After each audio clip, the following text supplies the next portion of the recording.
এবার সরকারি চাকরিজীবীদের জন্য কঠোর শাস্তির বিধান আনতে যাচ্ছে অন্তর্বর্তী সরকার। সরকারি চাকরিজীবীদের রাজপথে সভা সমাবেশ, কর্মবিরতি ও অবস্থান কর্মসূচি বন্ধ করতে আইন করা হচ্ছে।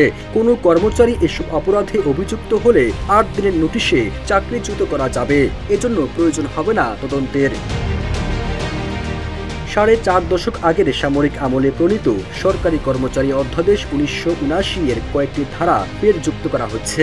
অন্য কর্মচারীকে তাদের কর্মস্থলে যেতে বাধা না দিতে এবং সচিবালয়ের ভেতরে বিক্ষোভ বন্ধ করতে এমন আইন করা হচ্ছে। জনপ্রশাসন মন্ত্রণালয় এই সংশোধনের কাজ করছে। সংশোধিত খসড়া আইন শিগগির উপদেষ্টা পরিষদে উপস্থাপন করা হবে।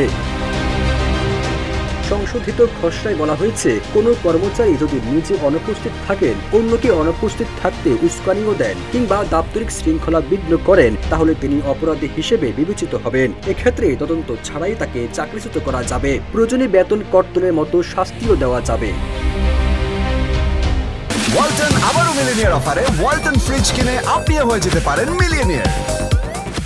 জানা গেছে, ৫ আগস্ট আওয়ামী লীগ সরকারের পতনের পর প্রশাসনে অস্থিরতা দেখা দেয়। একাধিক ক্যাডারের কর্মকর্তা আত্মগোপনে চলে যান, অনেকে দেশ ত্যাগ করেন। অনেক কর্মচারী অনুমতি ছাড়া কর্মস্থলে অনুপস্থিত রয়েছেন। কেউ কেউ আবার অন্যদের কর্মস্থলে অনুপস্থিত থাকতে উৎসাহ দিচ্ছেন। এমন প্রেক্ষাপটে সরকার প্রশাসনে শৃঙ্খলা ফেরাতে দ্রুত ব্যবস্থা নিতে চায়।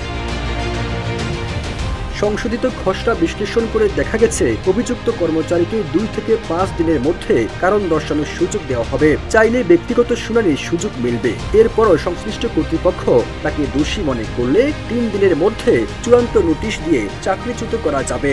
অর্থাৎ সব মিলিয়ে ৮ দিনের মধ্যে সরকারি চাকরি হারাতে পারেন কোনো কর্মচারী। Firoz Alam, news desk, Ittefaq.